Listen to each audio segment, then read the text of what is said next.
네, 우리 오늘 말씀의 제목을 한번 다 같이 한번 읽어볼까요? 시작. 우리는 하늘의 문을 여는 자들. 네, 우리 본문 말씀을 보겠습니다. 베드로후서 3장 8절에서 9절, 2절입니다. 우리 다 같이 한 목소리로 시작. 사랑하는 자들아, 주께는 하루가 1000년 같고 1000년이 하루 같다는 이 한 가지를 잊지 말라.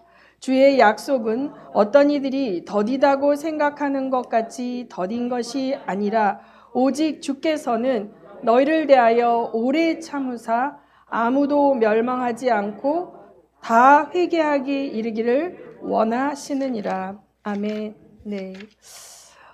제가 이제 오늘 여러분에게 나누고자 하는 이 말씀은 베드로 사도가 하나님의 시간 개념, 그렇죠? 하나님의 시간 개념은 하나님의 입장에서는 하루 24시간이잖아요. 우리에게는 그 24시간을 하나님은 1000년처럼 쓰실 수가 있는 거예요. 그리고 하나님에게서는 1000년이 하루와 같은 찰나로 여겨지실 수도 있는 거거든요. 이 시간 개념을 언급을 했어요. 그래서 그렇다면 이 베드로 사도의 말씀은 하나님이 예수님께서 다시 오시겠다고 하는 그 주의 약속이 계속 우리의 입장에서는 지체되고 딜레이되는 것 같은 그런 느낌인데, 그 뜻은 우리를 향하여 오래 참으사 아무도 멸망하지 않고 다 회개하기에 이르기를 원하시는 아버지의 마음이 있는 거예요. 우리에게는 수천 년이 지났지만 하나님께서는 그 시간 개념 밖에서 하나님께서 돌아오시기 원하는 영혼, 혹은 하나님께서 돌아오시기 원하는 나라. 그래서 우리 계시록에 보면 온 나라와 족속과 민족과 열방 가운데 이렇게 말씀하시잖아요. 그래서 하나님에게는요, 제가 여러 차례 말씀드리지만 각 나라에게도 사명이 있고 그 각 나라에게도 하나님이 기다리시면서 그 나라가 하나님의 사명, 하나님의 데스티니, 그것을 할 수 있는 나라가 되기를 기다리시는 부분이 있습니다. 제가 이제 얼마 전에 우리 소 목사님이 올려주셨나요? 그 고성준 박사님의 데스티니라는 부분 여러분 꼭 들어보시고, 이분이 쓴 책을 이제 카이로스라는 책이 있어요. 그 책을 원투를 이제 사서 읽으면서 제일 먼저 떠오른 분이 우리 배강희 목사님이에요. 왜냐하면 그 고성준 목사님은 그 수학 박사거든요. 그래서 수학 박사 과정 속에서 하나님을 만났어요. 그리고 그 하나님의 카이로스의 개념을 막 도표를 그리면서 설명을 하고, 그래서 이제 제가 여러분하고 카이로스와 크로노스를 좀 나누려고 그래요. 자, 하나님께서 창조하신 세계는 눈에 보이는 세계와 눈에 보이지 않는 세계가 있어요. 우리가 살고 있는 이 눈에 보이는 세계, 그렇죠? 나무가 있고 풀이 있고 창세기에 나오는 그 세계, 첫째 날부터 여섯째 날까지 창조하신 그 세계는 어떤 세계예요? 눈에 보이는 세계예요. 눈에 보이는 세계. 그런데 하나님은 우리 눈에 보이는 세계만 창조하신 게 아니라 눈에 보이지 않는 세계도 창조하셨어요. 눈에 보이지 않는 창조물 가운데 뭐가 있을까요? 천사가 있죠. 그러니까 영적 세계도 하나님 아닌 존재들, 영으로 된 존재들 안에도 시스템이 있어요. 영계에도 시스템이 있고, 이 눈에 보이는 세계에도 이 눈에 보이는 세계를 지탱하는 여러 법칙들이 있어요. 그렇죠? 근데 영적인 세계에도 하나님께서는 통치와 질서를 가지시고, 하나님은 내 맘대로 하시는 분이 아니고 하나님 자신이 세우신 질서와 원칙 가운데 통치해 가시는 하나님이거든요.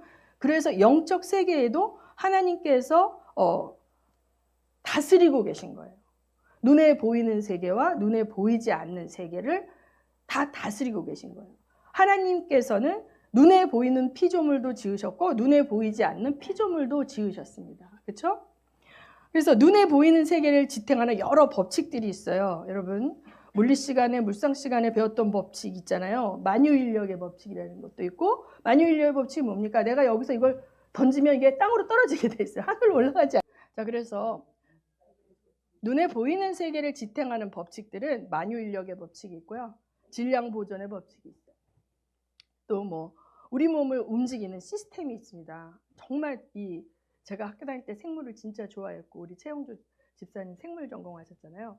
생물을 보면 우리 몸이 돌아가는 게 정말 규칙적인 하나님이 정해준 시스템 속에 돌아갑니다.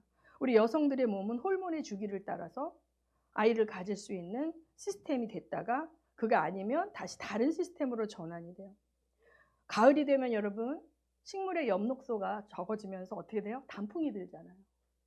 이게 다 하나님이 눈에 보이는 세계를 통치해 가시고 이끌어 가시는 그 법칙과 질서를 다 넣어 놓으신 거예요. 그렇죠? 이 하나님이 지으신 물질 세계를 관리하고 돌아가는 그 모든 시스템을 지으신 분이 이 물질 세계 속에서 흘러가는 시간을 헬라어로 크로노스라고 합니다. 크로노스의 시간 속에서는 내가 지금 1921년 11월 오늘 며칠이죠? 28일에 여기 있으면 이 크로노스의 시간 속에서 나라는 존재는 과거로 갈 수 있어요? 없어요? 과거로 못 가요. 크로노스의 시간 흐름 속에서는 과거로 못 갑니다. 그렇죠? 그리고 내가 여기서 내 몸이 여기 있는데 내 몸이 미래에 동시에 존재할 수 있습니까? 없습니다. 이게 물질 세계의 시스템이에요. 하나님이 지으신 질서예요. 그런데 성경은 뭐라고 얘기하냐면 눈에 보이지 않는 하나님의 카이로스의 시스템이 있다는 거예요. 하나님의 시간, 하나님의 타이밍, 하나님이 통치하시는 영계의 질서를 흐르는 그 시스템을 카이로스라 그래요. 그 헬라어에는 두 가지 시간이 있습니다. 우리 성경에는 두 가지 시간이 있고 그 영계의 질서, 보이지 않는 것을 통치하고 흘러가는 시간들, 타이밍들, 시스템들을 카이로스라고 얘기를 해요. 여러분 카이로스 많이 들어봤죠? 카이로스. 그런데 이 카이로스의 시스템과 크로노스의 시스템이 접점이 있어요. 근데 이 접점은 완전히 영적인 존재, 완전히 물질적인 존재만으로는 접점이 되지 않고 평행을 달릴 수밖에 없어요. 근데 이 카이로스의 시스템이 물질 시스템으로 들어올 수 있게 하는 것은 물질이면서 영적인 존재. 이해가 되십니까? 물질 세계의 크로노스의 영향을 받지만 물질만으로 되어 있지 않은 영적인 세계와 연관이 닿아 있는 존재만이 크로노스의 시스템 속에 카이로스를 끌어들일 수 있는 존재라는 것이에요. 누굴까요? 그 존재가? 누굴까요? 인간입니다. 하나님께서 처음에 인간을 지으셨을 때 흙으로 어떻게 했어요? 사람을 지으시고 그 코에 생기를 불어 넣으시니 사람이 뭐가 되었습니까? 생영이 된지라. 이렇게 됐어요. 그래서 인간은 물질이죠. 우리 몸을 지배하고 있는 것들은. 그래서 크로노스의 시스템 속에 지배를 받습니다. 우리가 나이가 들면 여러 가지 성인병이 생기고 이렇게 많이 쓰면 연골이 닳아서 관절에 이상이 오고 왜? 우리 몸이 물질로 되어 있기 때문에 그렇게 되는 거죠. 그런데 우리는 그 물질만의 존재가 아니라는 거예요. 이 성경에서 이야기하고 있는 것은 불교와 다릅니다. 힌두교와 다릅니다. 힌두교와 불교는 한 마리의 짐승이나 한 마리의 벌레나 한 사람이나 동일한 생명체라고 얘기합니다. 그러나 성경은 그렇게 얘기하지 않습니다. 인간은 하나님의 형상을 따라 지음을 받은 영적인 존재라고 말합니다. 그러나 영적인 존재만이 아니라 육체가 흙으로 지음받은 육체가 있고 생육하고 번성하고 먹고 마시고 울고 웃고 그런 물질계에 연합되어 있는 그러한 존재인 것입니다. 아멘. 네.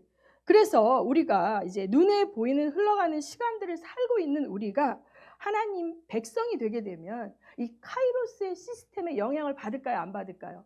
받겠죠.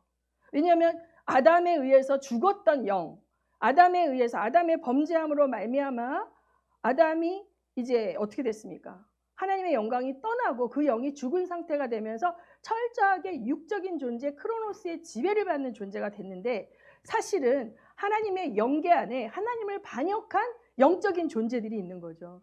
그 하나님을 반역한 영적인 존재들이 크로노스의 세계에 내려와서 하나님을 잊어버린 하나님과 단절된 그 인류들을 지배하며 그렇죠? 보이지 않는 세력으로 이 인간들을 지배하며 왕노릇을 하고 있는 거예요.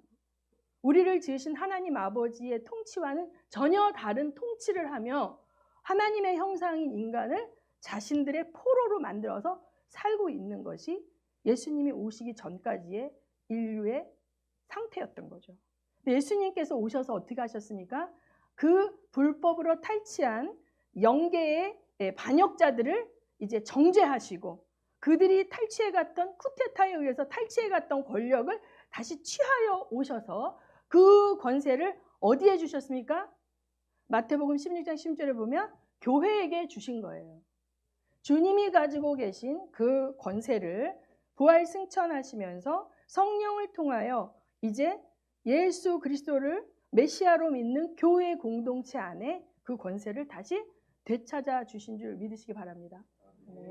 네. 그런데 문제는 우리인 거예요. 우리가 교회고 우리가 교회의 멤버인데 우리는 오늘도 크로노스의 시스템의 지배를 받으면서 살고 있잖아요. 그렇기 때문에 우리가 하나님의 카이로스를 캐치하고 순종하는 만큼 하나님 나라가 굉장히 빨리 확장될 수 있는 거예요.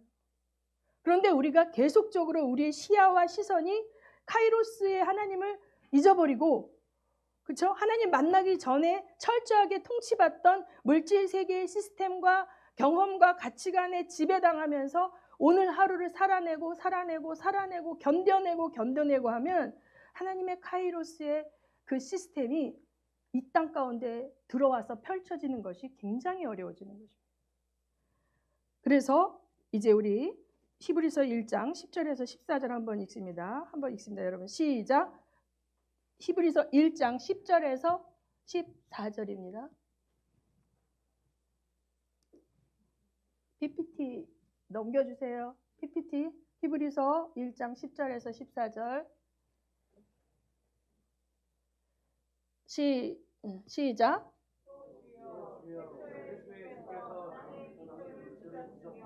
하늘도 주의 손으로 지으신 바라. 그것들은 멸망할 것이나 오직 주는 영존할 것이요. 그것들은 다 옷과 같이 낡아지니 의복처럼 갈아입을 것이요.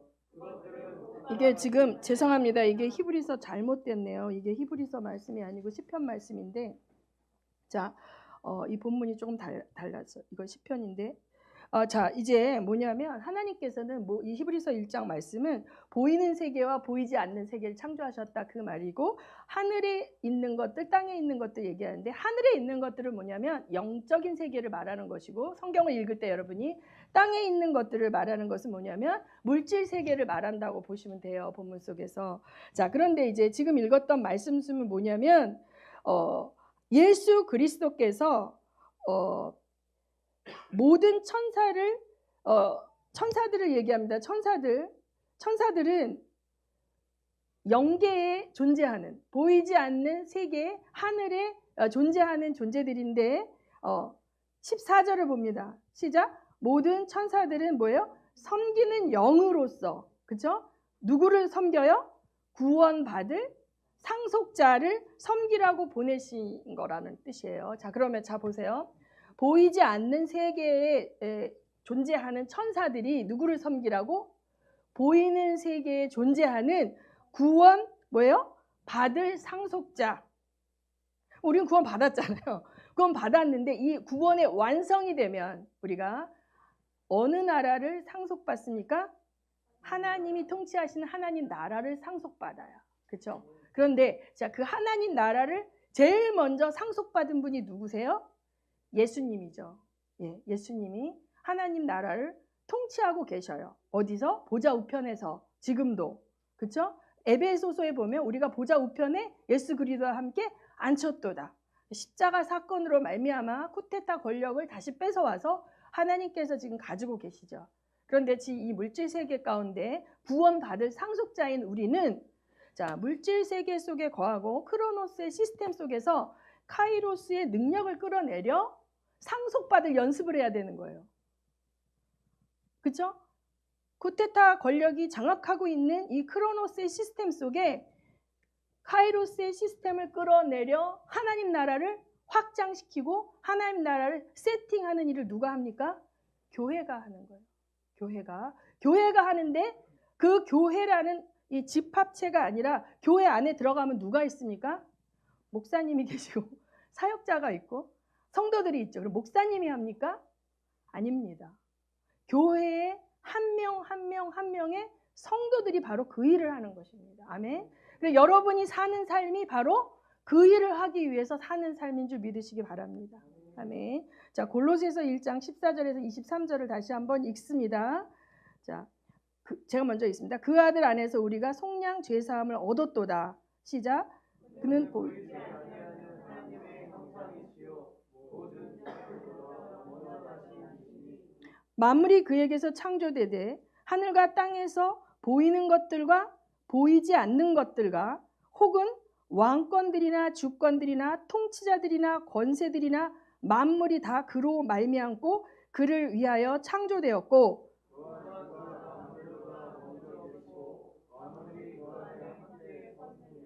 그는 몸인 교회의 머리시라. 그가 근본이시여 죽은 자들 가운데서 먼저 나신 이시니 이는 친히 만물의 으뜸이 되려 하심이요.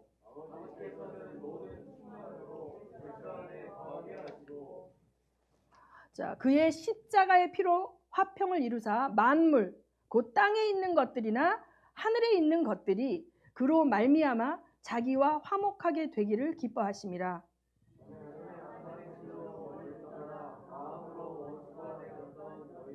이제는 그의 육체의 죽음으로 말미암아 화목하게 하사 너희를 거룩하고 흠없고 책망할 것이 없는 자로 그 앞에 세우고자 하셨으니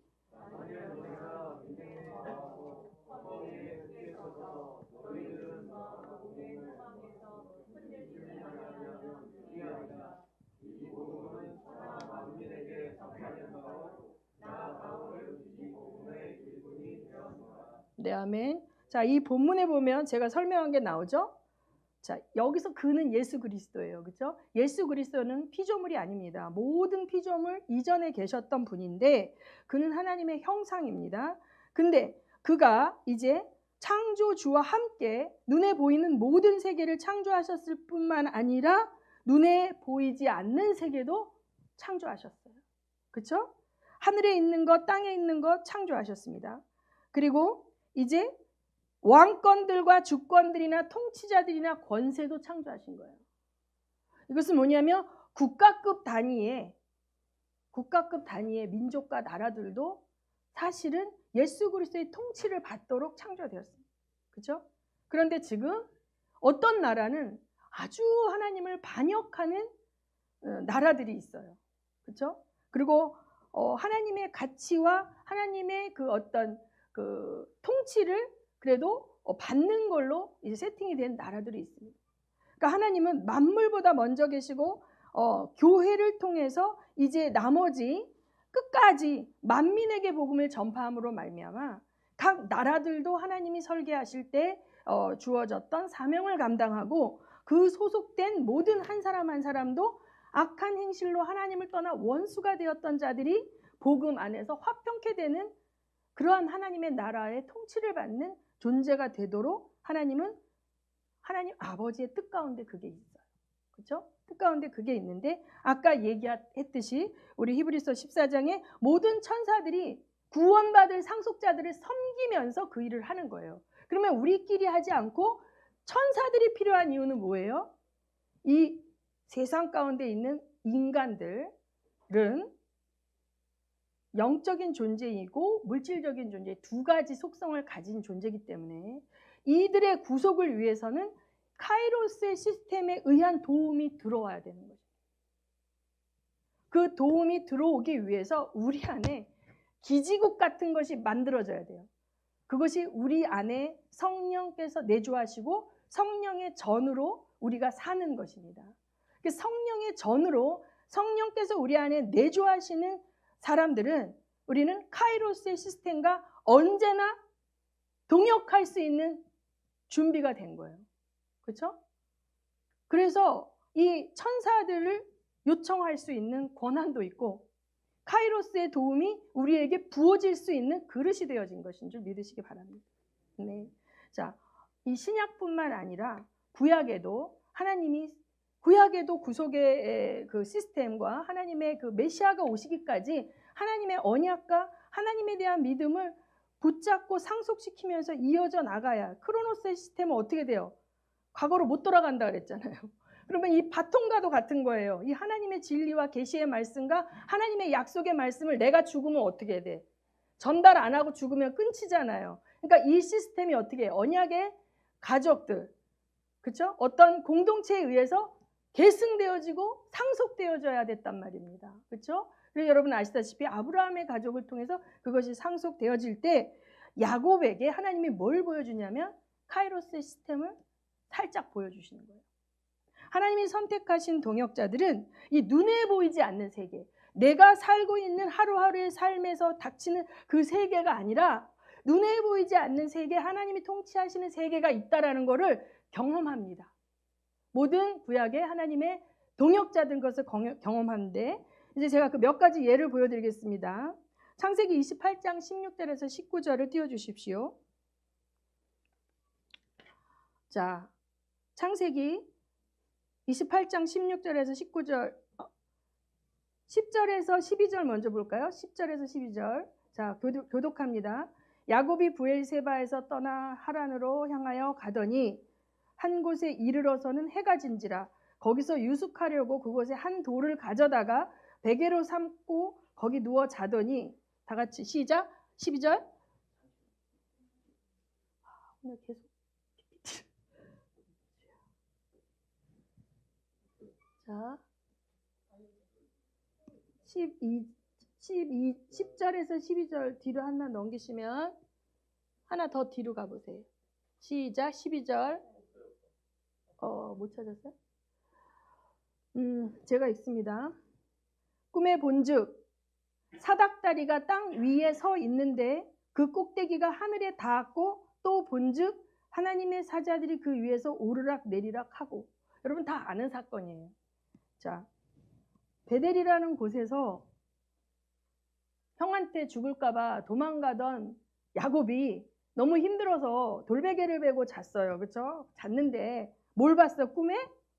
사닥다리가 하늘까지 다 있는데 거기서 뭐가 오르락 내리락 해? 천사들이. 하나님이 왜 야곱에게 눈에 보이지 않는 세계를 보여줬을까? 지금 눈에 보이는 세계는 야곱은 형한테 사기쳐가지고 죽을까봐 도망가는 거야. 그렇죠? 그런데 그런데 야곱이 왜 형한테 사기를 쳤어요? 뭘 갖고 오려고? 장자권. 이 장자권이라는 것에 대해서 관심이 있어요. 이 장자권은 하나님의 약속, 이 가문 가운데 하나님의 파트너로 선택된 이 가문 가운데 하나님께서 그 상속자, 그 언약을 계속적으로 상속할 수 있는 권한인 거예요.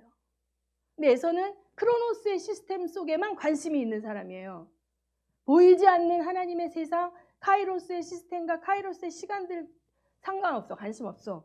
근데 야곱은 인간성이 나쁘고 사기치고 약간 교활한 인격인데 그는 보이지 않는 세계, 살아계신 하나님의 언약의 상속에 대해서 관심이 있었다.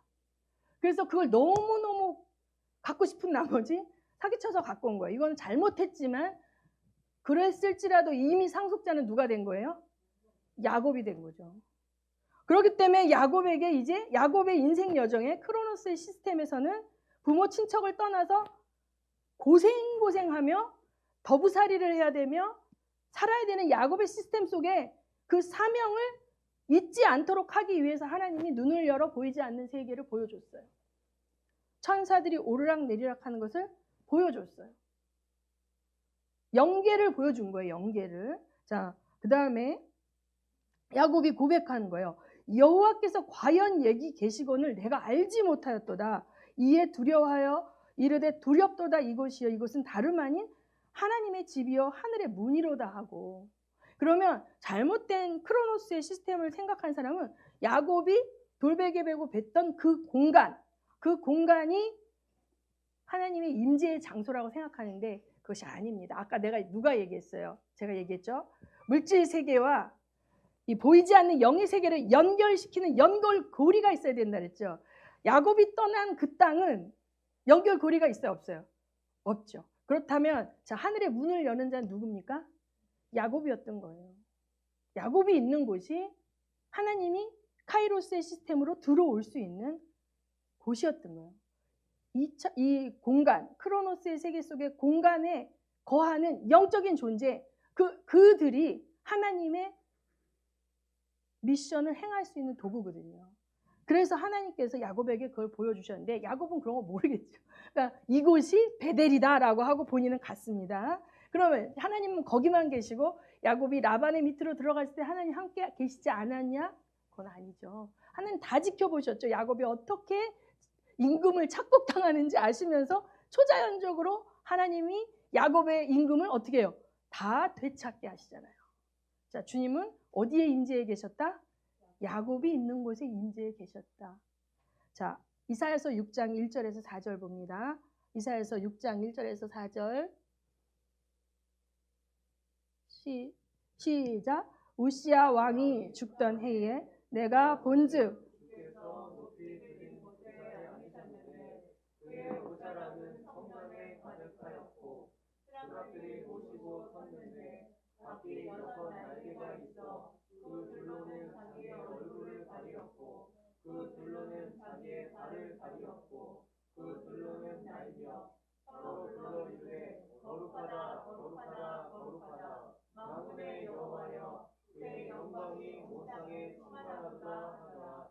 이같이 화답하는 자의 소리로 말미암이 문지방의 성화로도 하며 성전의 연기가 심하시니라. 아멘. 자, 이사야 선지자가 하나님의 지성소를 본 거예요. 이사야 선지자가 하나님의 지성소. 자, 성전 안에 지성소가 있죠. 그런데 우리가 뭐라 그래요? 눈에 보이는 이 성막은 하늘에 있는 성전의 모형이라. 실상은 어디에 있습니까? 영계의 실상은 하늘에 있는데 하나님이 갑자기 이사야에게 우시야 왕이 죽던 그 해에 갑자기 눈을 열어서 시공간을 초월하여 하늘에 계신 하나님의 성전에 계신 천사들과 그 천사들이 하나님을 찬양하는 장면을 보여주는 거예요. 그러고 나서 여러분 이 다음 장면에 뭔지 아세요? 화로가 나여 죽게 되었도다. 그러니까 천사가 어떻게 해요? 제단의 숯불을 가져다가 입술을 대면서 거룩하게. 뭐 입술이 탔을까요? 타지 않죠. 왜? 그 숯불은 이 크로노스의 세상 속에 뭐 몇천도 몇백도 하는 그 숯이 아니에요. 영계에서 온 숯이기 때문에 그 숯으로 입을 댔을 때 입이 타서 화상을 입는 것이 아니라 정결케 되는 그것을 알 수 있는 액션으로 보여주는 거예요. 그러고 이 이사야는 사명을 감당하게 되죠. 이사야가 사명을 감당하며 이사야는 므낫세 왕 때 톱으로 허리를 잘려 죽습니다. 그가 감당해야 됐던 사명, 이스라엘이 쿠데타와 반역의 길로 하나님을 버리고 떠나가고 이 땅 가운데 하나님 나라를 확장시키는 하나님의 사명을 잃어버리고 그 왕과 통치자들과 권세자들이 하나님의 메신저를 거절하고 이층천을 장악한 어두움의 권세, 보이지 않는 영적 존재들, 사단의 세력들에게 굴복되어졌을 때 이스라엘은 반역의 길로 달려가고 유대는 반역의 길로 달려가고 우상을 숭배하며 성전 안에 우상을 차렸을 때 하나님의 사명을 받은 선지자의 사명을 감당하기 위해서는 목숨을 내어놓아야 됩니다. 그런데 이 생명, 목숨을 버릴지라도 하나님의 메신저가 될 수 있는 것은 영원한 세계를 본 자는 두렵지 않아요. 영원한 세계를 보지 않은 자는 이 눈에 펼쳐진 오늘 하루 나를 감옥에 가두고 오늘 하루 나를 위협하는 이층천에 있는 사단의 권세에 장악되어 있는 그 통치자들이 두려워서 무서워서 굴복할 수밖에 없어요. 그런데 이 이사야는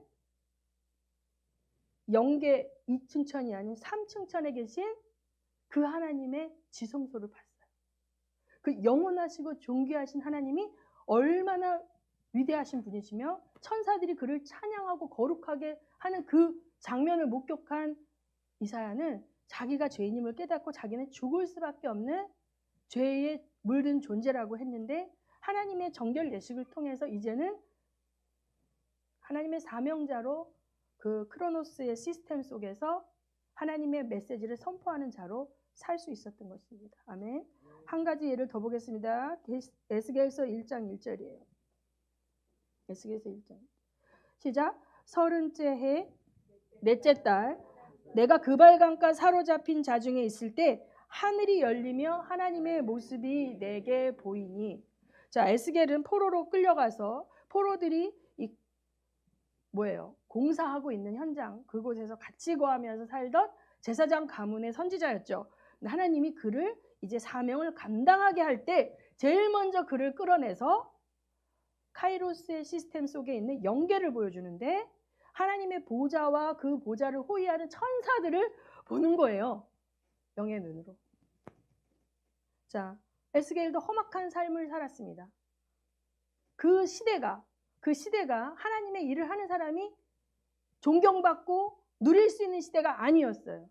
고난과 핍박과 어려움을 받는 시대였기 때문에 하나님께서 보이지 않는 하나님의 보좌, 그 영광과 위엄을 보여주시면서 이제 이 에스겔을 카이로스의 타이밍을 크로노스의 타임 속으로 끌어들이는 자로 쓰실 때에 맛을 보여주시는 것입니다. 아멘. 아멘. 그런데 이 보이지 않는 세계에는, 영계에는 하나님의 영들만 있는 게 아니라 사단의 영, 타락한 천사들의 영이 있는 거예요.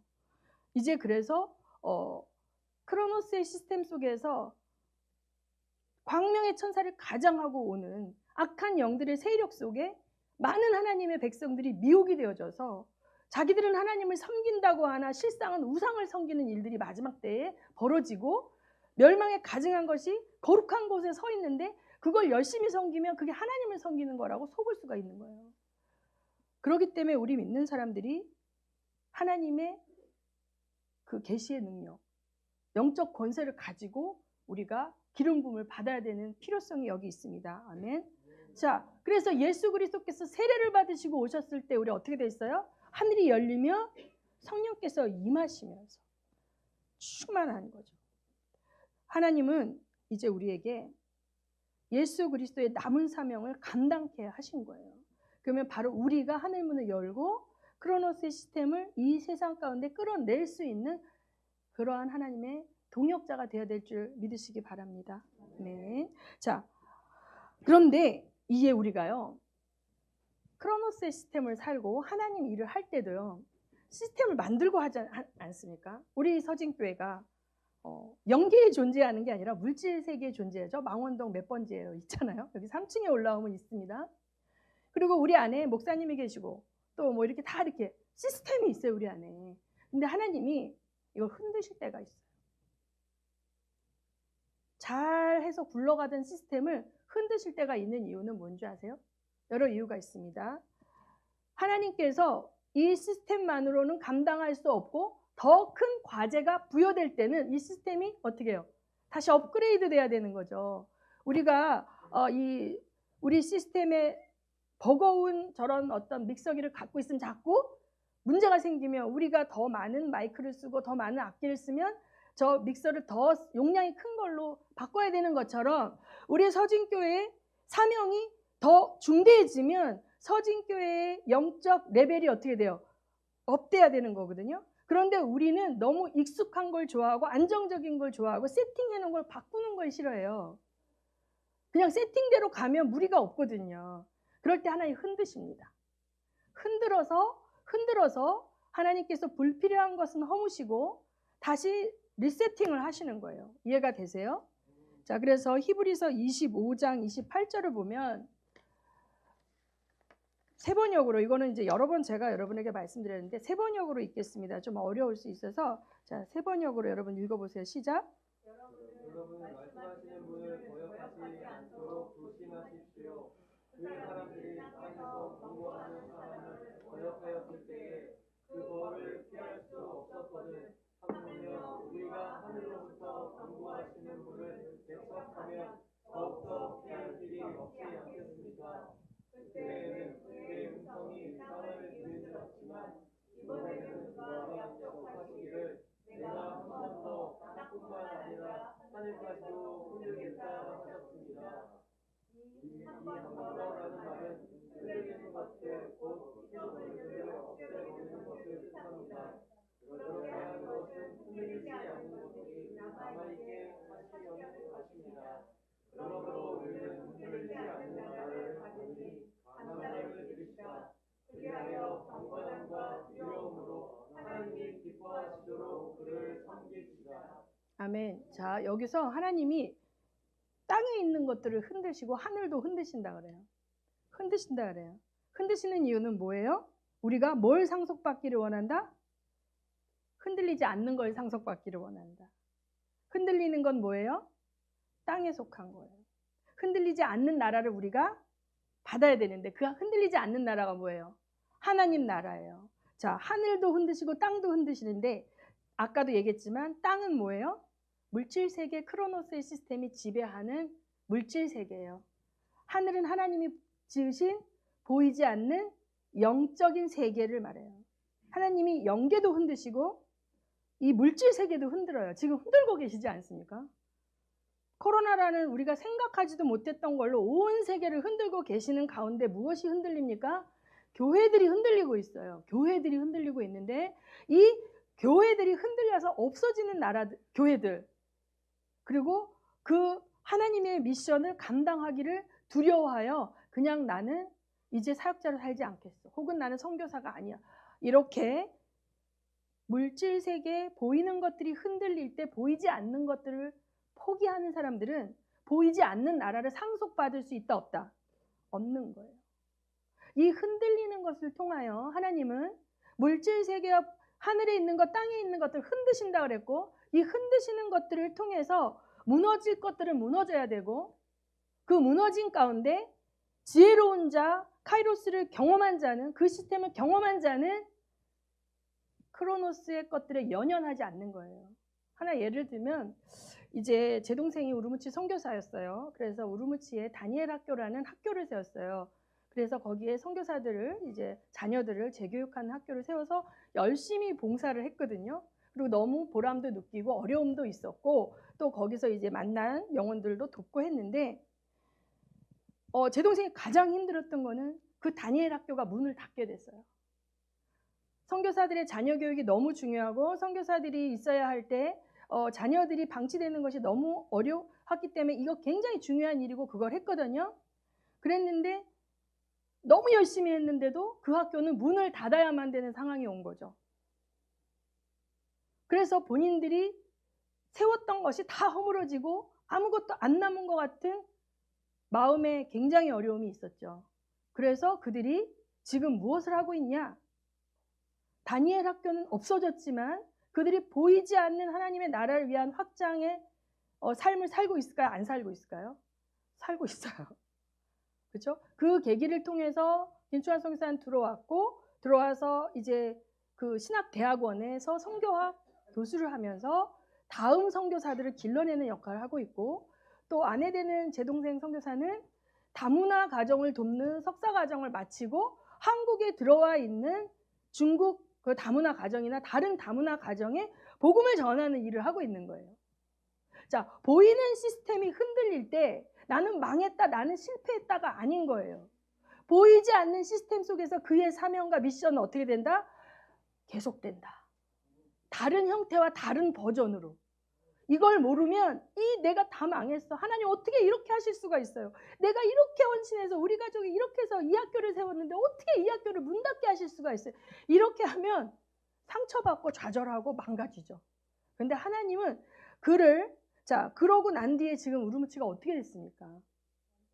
선교사들은 다 철수할 수밖에 없었기 때문에 선교사의 자녀 학교가 있어도 그 학교는 쓸모가 없는 거예요.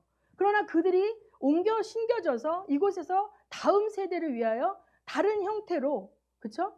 지금 쓰임 받고 있잖아요. 그래서 하나님께서 보이는 것들을 흔드시는 것을 잘 알아야 돼. 왜 흔드시는지.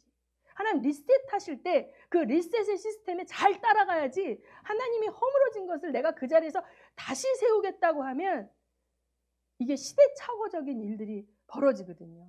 하나님이 영계의 흐름을 아시고 그것을 시간과 공간을 초월해서 계시는 분이에요. 이 시간의 시스템 밖에 계신 분이기 때문에 하나님께는 1000년 전의 일이 오늘의 일 같을 수 있는 거고 1000년 뒤의 일이 오늘의 일일 수 있기 때문에 하나님이 들어오는 미션을 준비할 수 있으려면 우리가 그 하나님의 음성을 들을 수 있어야 될 줄 믿으시기 바랍니다. 제가 하나의 예를 들어드릴게요. 제가 경험한 예를 들어드리고 말씀 마칠게요. 제가 2019년 5월쯤에 오키나와를 갔어요. 그런데 그전 수년 전에, 지금 몇 년도인지 기억을 못 하는데 한참 서진 선교를 하면서 제가 우르무치를 열심히 다닐 때였어요. 우르무치는 서쪽에 있고 우리 교회는 무슨 교회입니까? 서진교회예요. 복음의 서진을 위해서. 그 복음의 서진은 영적인 서진이 아니라 크로노스의 지구편에서 지구상의 나라를 가운데 서쪽 있는 나라를 가는 서진 선교를 내가 하고 있는데, 우르무치에서 어느 날 호텔에서 하나님이 일본을 가라고 그러시는 거죠. 일본을 가라. 뜬금없이. 하나님, 저는 지금 서진을 해야지 동진을 하면 안 됩니다. 일본은 동쪽에 있어요. 동진을 해야 되는데요. 하나님이 마음을 계속 부담을 주는 거죠. 일본을 가라는. 동쪽으로 가라. 근데 저는요, 멀티가 잘 안 돼요. 올인하는 스타일이에요. 뭘 하나 꽂히면 그거 올인해야 되는데 우르무치에 꽂히고 열심히 하고 있는데 왜 또 일본이 끼어들어와? 왜 동쪽이 들어와? 난 서진인데, 저 서진교회 목사인데 왜 동진하라 그러십니까? 하나님께서 부담을 주셨어요. 그래서 제가 하나님, 그때만 해도 제가 뭐 하여튼 여유가 없고 일본은요 숙박비가 비쌉니다. 그래서 잘 곳이 있으면 제가 순종하겠습니다. 잘 곳이 있으면. 근데 딱 한 명이 떠올라. 나에게 잘 곳을 제공해 줄 수 있는 옛날 알던 교회 목사님. 전화를 했죠. 성가대실에서 그냥 자리 깔고 자면 된대요. 뭐 침대랑 이렇게 갖춘 숙소는 아니지만 성가대실인데 신발 벗고 돌아가는 곳이니까 그곳에서 잘 수 있다. 그러셔서 잘 곳이 해결이 됐어요. 그래서 그곳에 갔어요. 그곳에 갔는데 그곳에서 저는 그것만 계획하고 간 거예요. 그리고 이제 갔더니 제가 알던 옛날 30년 전에 그곳에 있었을 때 인맥에 의해서 자기들끼리도 십몇 년 동안 연락이 안 됐던 사람들이 제가 왔다라는 이유로 제가 방언통역을 일본에서 받았어요. 방언통역 은사를. 그 때문에 이제 그때 그분들을 기도해 드린 적도 있고, 그렇게 제가 목사가 된 걸 모르는 사람도 있어요. 그런데 그분들이 모였어요. 제가 머물고 있는 그 교회에도 모임이 있었지만 한 권사님 댁에 모임이 만들어졌어요. 급조됐어요.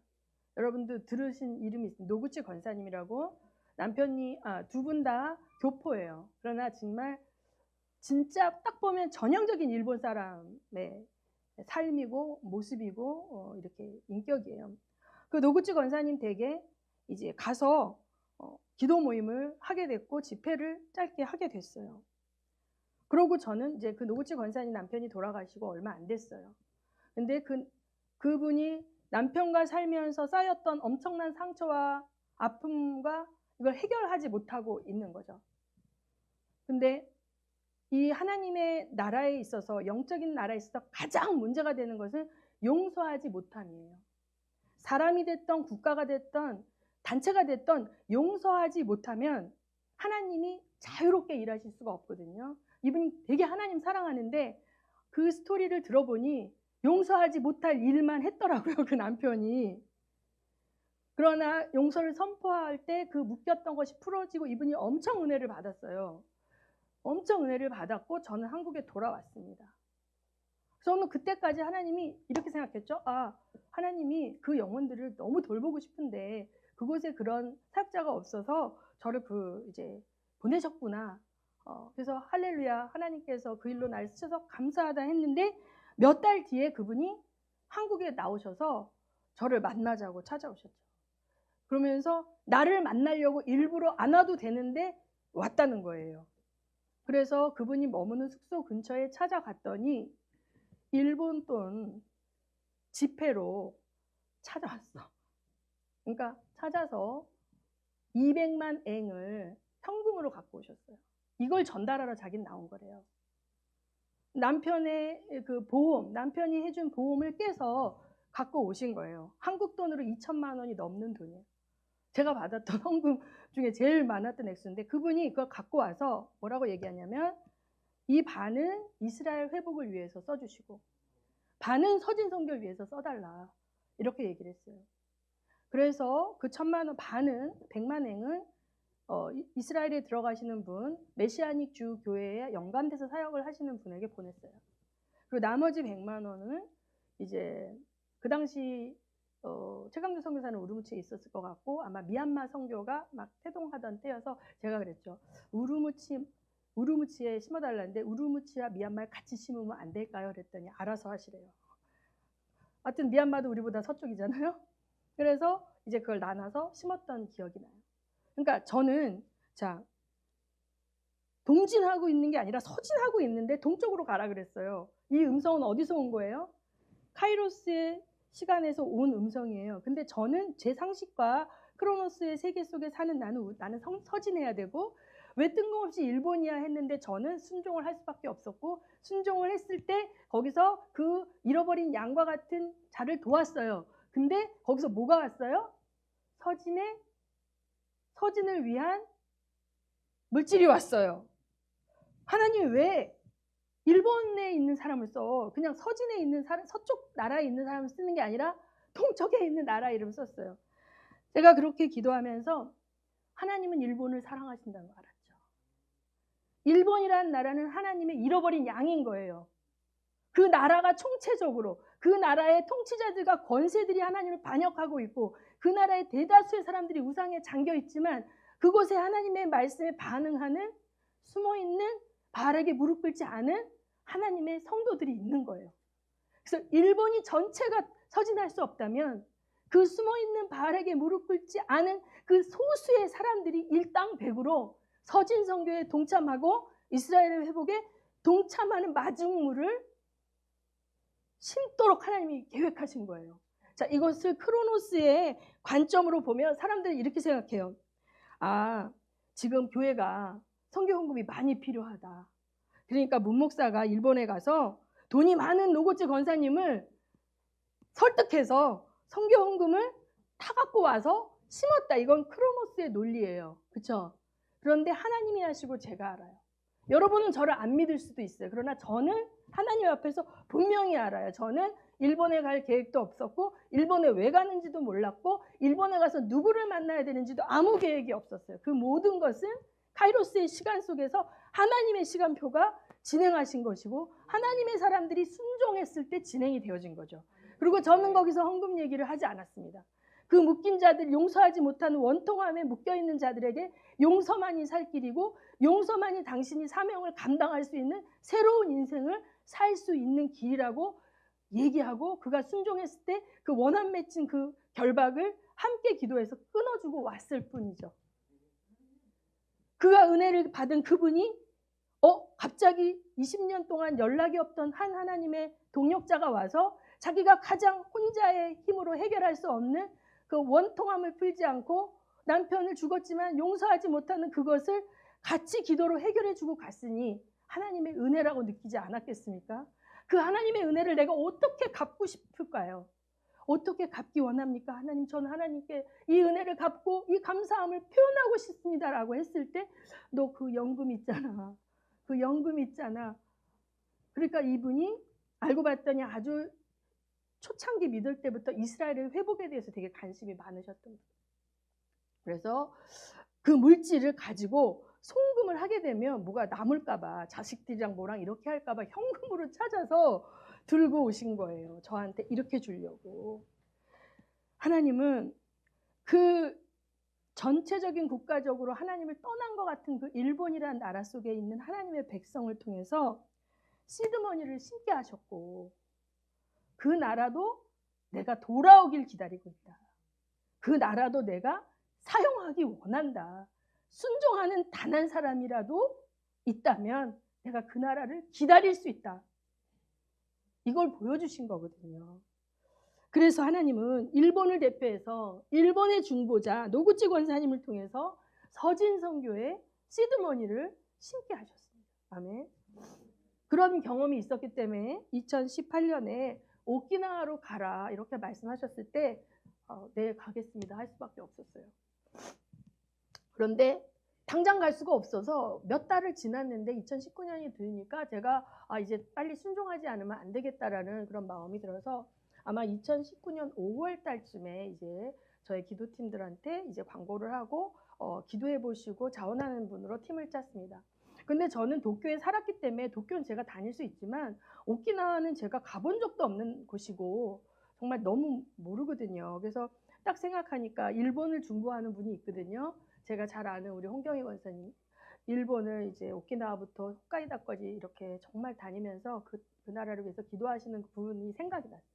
그때 제가 그분이 합류하면 순종하고 떠나겠습니다 했는데 그분이 가겠다고 그러셨어요.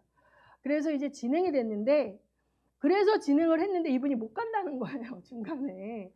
그래갖고 못 간다 그래서 이미 뭐 티켓이니 뭐 이런 거 다 된 상태라 진행을 하는데, 그분도 도저히 빠져나올 수 없는 막 여러 번의 위기 가운데 막 마지막 날 합류하셨어요. 근데 만약에 그분이 안 가셨다면 제가 꼭 가야 할 곳을 못 갈 수밖에 없었어요. 근데 그분이 합류하시고, 제가 이렇게 어레인지해 놓은 장소 말고 그분이 그 합류하셔서 보니까 마지막 날 가야 할 장소를 급히 섭외해서 시내버스 타고 막 해가지고 갔는데, 그곳은 여러분 언제 제가 사진 보여줘. 태평양 전쟁 전몰자들이 죽어 있는 그, 예를 들면 한국의 그 망월동 기념관 같은 그런 곳이었어요.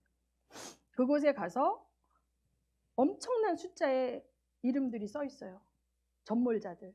태평양 전쟁의 마지막, 이제 오키나와가 이제 마지막까지 항복하지 않았고, 그 히로시마 나가사키의 원자폭탄이 떨어져서 천황이 항복했다는 사실을 알고 난 그곳을 이끌던 소대장이 할복하고 태평양으로 뛰어들었어요. 그가 그렇게 자살하자 다 죽은 사람들이 거기 잔뜩 있는 거죠. 그 묘비를 보니까 한국 사람이 있어요. 남한에서 끌려간 사람, 북한에서 끌려간 사람이 있어요. 그리고 중국에서 간 사람이 있어요. 그리고 일본에서 간 사람이 있어요. 한국과 중국과 일본, 남한과 북한. 한국은 한국 사람 한국 이름이 써 있어, 한글로. 근데 이렇게 북한 쪽에서 온 사람, 남쪽에서 온 사람 구별돼서 이렇게 해놨더라고요. 그리고 이제 전쟁이 끝나면 고향에 돌아가고 싶어서 맨날 그 서쪽 바다를 바라보던, 태평양 그 바다를 바라보던 사람들의 사진도 있어요. 그 기념관에 가면. 하나님께서 한국과 중국과 일본이 연합해서 하나님의 사명을 감당하기를 원하십니다. 이 세 나라 가운데 있는 하나님의 사람들이 이 세 나라에 얽히고 설킨 미움과 원수와 원통함을 풀지 않고 증오하고 이간하는 그 얽힘에 용서를 선포하기를 원하시는 거예요. 화해를 선포하기를 원하시는 거예요. 이 미움과 이 원수 맺는 것과 용서하지 않는 걸 확대 재생산 증폭하여 이 국민들이 다 포로가 되어 있고, 그들이 쌓아놓은 그 세팅 속에서 계속 용서하지 못하는 메시지를 우리가 받으며 하나님의 카이로스의 사명을 진행하지 못하고 묶여 있는 거예요.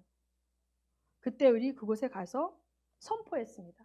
십자가를 세우고 이 땅에 이 전쟁을 일으킨 이 악한 통치자들에 의해서 자기 나라 백성, 남의 나라 백성, 태평양 건너에 한국 백성, 또 중국 백성까지 죽을 수밖에 없는 이 전쟁의 땅에, 미움과 전쟁의 땅에 예수 그리스도의 보혈의 화해와 용서가 선포되기를 원하는 마음으로 잃어버린 한 마리 양 찾는 예수님의 심정으로 하나님을 대표해서 하늘의 카이로스의 시간을 일본 땅 가운데 펼치고자 하는 그러한 마음으로, 그때는 그런 용어를 안 썼지만 저를 불러내셨구나.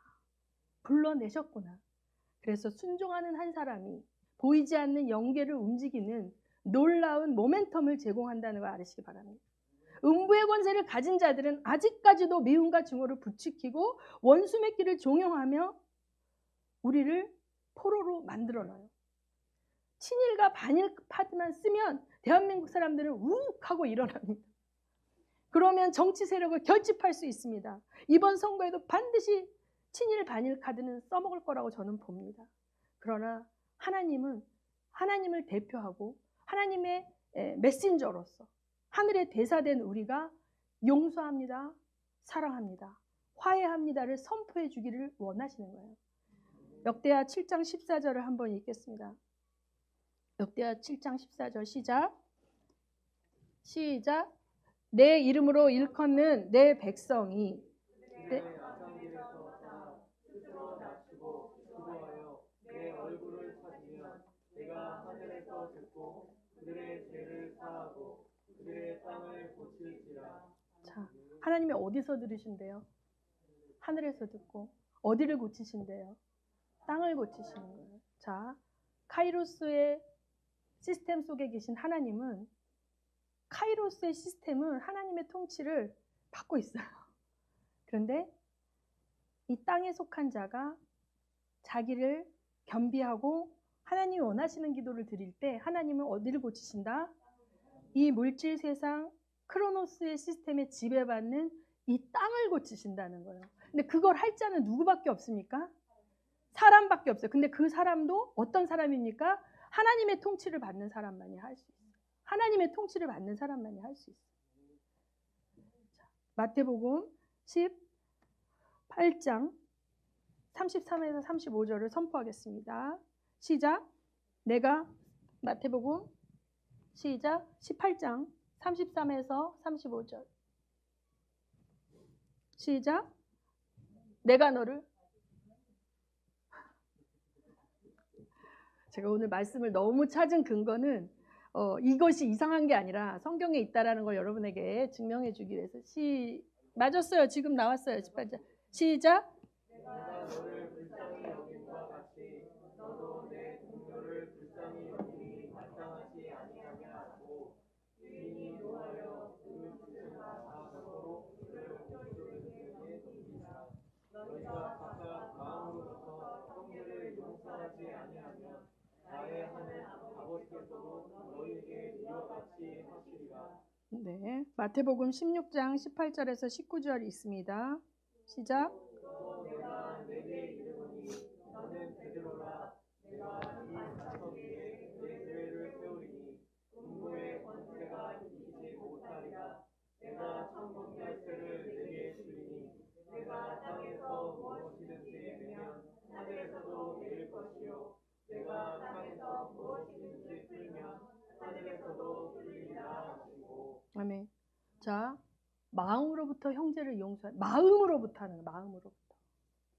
그러는 것이 우리가 하나님의 사명을 감당할 수 있는 카이로스의 시스템 속에서 사용받을 수 있는 길이에요.